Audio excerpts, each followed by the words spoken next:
आजही सांगेन, उद्या पण सांगेन, ती आम्ही केलेली नव्हती, ती पूर्वीच्याच सरकारनं केलेली होती. परत एकदा तुमच्याच पक्षाचे मंत्री नेते यांनी सुनेत्रा पवार उपमुख्यमंत्री झाल्यानंतर ज्या पद्धतीचे वक्तव्य केले, त्यावरून असं वाटत होतं की काहीतरी अडचण आहे सुनेत्रा पवारांना उपमुख्यमंत्री केलं याबाबत. तर विश्वासात तुम्हाला घेतलं नव्हतं का? काय काय झालं होतं? टायमिंगवर खूप प्रश्न तुम्ही उपस्थित मला असं केले. वाटत नाही, कारण अजितदादांच्या बाबतीमध्ये स्वतः शिंदेसाहेब फार इमोशनल होते.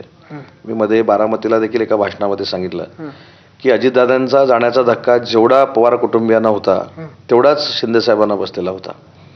आणि त्यांनी हे पण सांगितलं की राजकीय गोष्टी बाजूला ठेवून माझा मोठा भाऊ गेल्याचं दुःख आज माझ्यासारख्या कार्यकर्त्याला आहे. त्याच्यामुळे सुनेत्राबाईंनी मुख्यमंत्री झाल्यामुळे शिवसेनेला काही फरक पडणार होता किंवा शिवसेनेला कुठं आडकाठी होती असं अजिबात भाग नाही.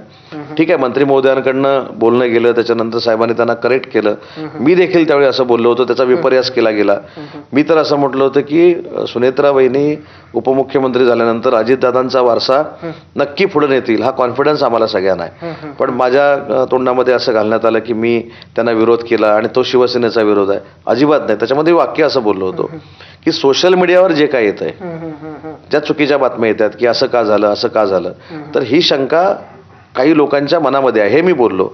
तर माझं ते वाक्य असं हे केलं की मी शिवसेनेच्या वतीनं त्यांना विरोध केला, अजिबात नाही. आणि म्हणून मी सांगितलं की एकनाथ शिंदे साहेबांना पवार कुटुंबियाप्रमाणेच दुःख होतं अजितदादा गेल्यानंतर. त्याच्यामुळे सुनेत्राबाईंनी राज्याच्या उपमुख्यमंत्री झाल्या